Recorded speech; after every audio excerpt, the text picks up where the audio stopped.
apple. Sa akin, kahit sa Ba lunch yan? na lang.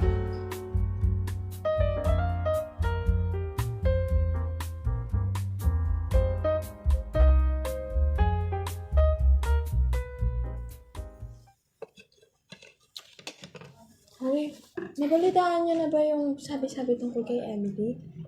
Buntis daw siya. Talaga? Kanino naman? Hindi ko pa alam eh, hindi niya pa sinasabi sa lahat. Pero, ang weird ang galaw niya lately, diba? Tama. Hindi ako makapaniwala. Napakabata niya pa. Ano na lang magiging reaksyon ng magulang niya? I know. Sana okay lang siya. All we have to do now is just to pray for her situation. Yeah. Pag-pray na muna natin siya. Huy, kaya mag-ingat ka kay ano Oo naman. Ang lesson natin dito ay dapat maging aware tayo and dapat alam natin yung boundaries natin sa mga ganitong bagay kasi bata pa tayo eh. Tayong mga kabataan, dapat nag-iingat talaga tayo. Marami na kasing mga nabibiktima ng teenage pregnancy. Ay, pati pala yung premarital sexting, no? Diba? Sa amin lalo yun.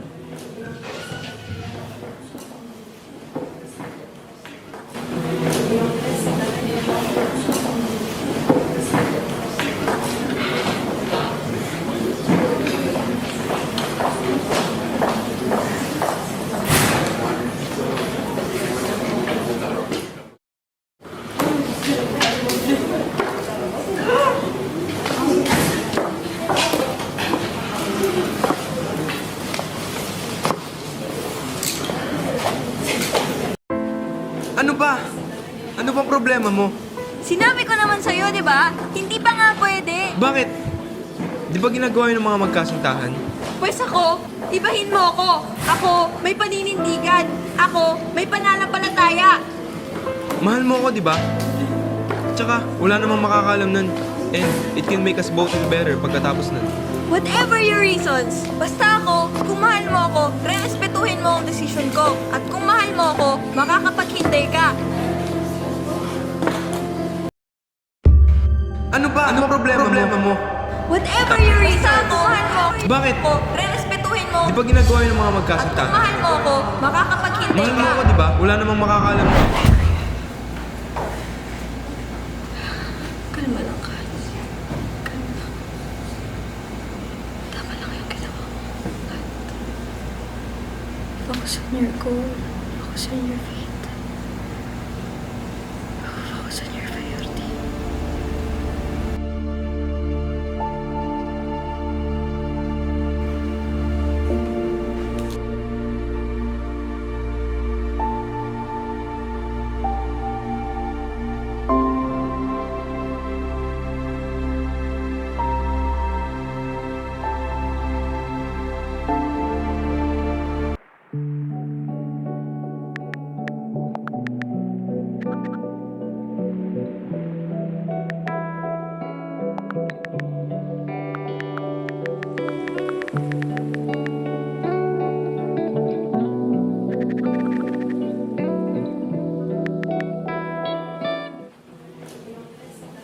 So, ito na nga.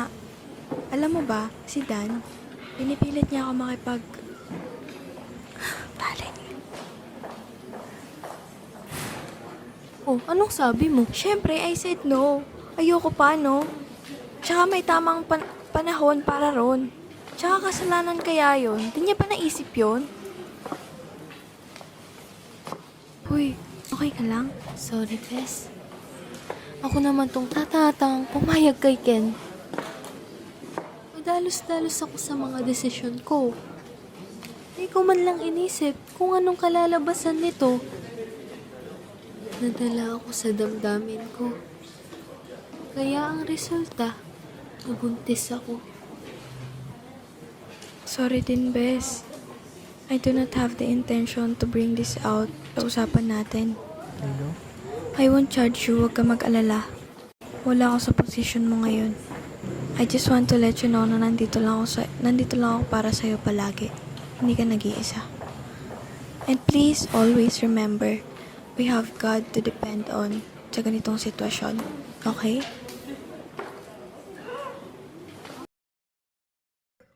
Good morning po, Sir Johnson. Oh, good morning, Iha. Sir, pwede po ba akong mag-open up sa inyo? Of course, Iha. What's on your mind?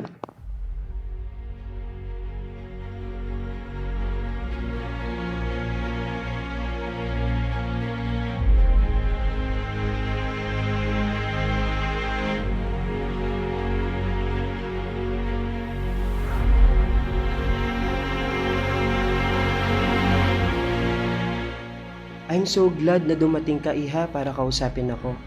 This is a very big decision at gusto ko malaman mo na marami kang mga pagpipilian. We can talk about your options for prenatal care, education, and childcare at maaari din natin itong pag-usapan kung paano mo ito sasabihin sa iyong mga parents or guardians. And this would take a lot of courage. Okay, Iha?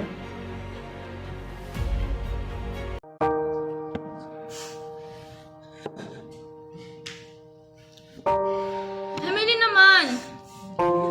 Anak! Anong ginawa mo? Anong nangyari? Ano ba sinasabi ko eh? Yung pinag-aaralan nyo eh! Tama na! Naku, Di ba sabi anak. mo marami ka pang pangarap? Paano na yung pag-aaral mo? Sino yung walang hiyang lalaki nakabuntis sa'yo? Sumagot ka! Tama na! Tama na! Tahanin niyo po ako! Papa! Tama na! Eh! Tama na. Tama na.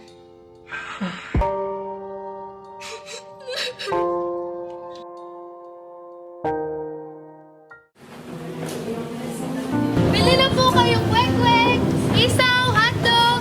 Malamig kayo dyan.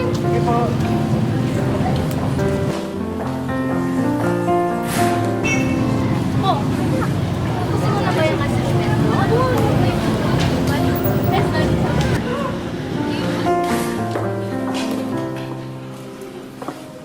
Kung hindi lang sana ako maagang nabuntis, katulad nila, masayang pinag-uusapan ang buhay estudyante.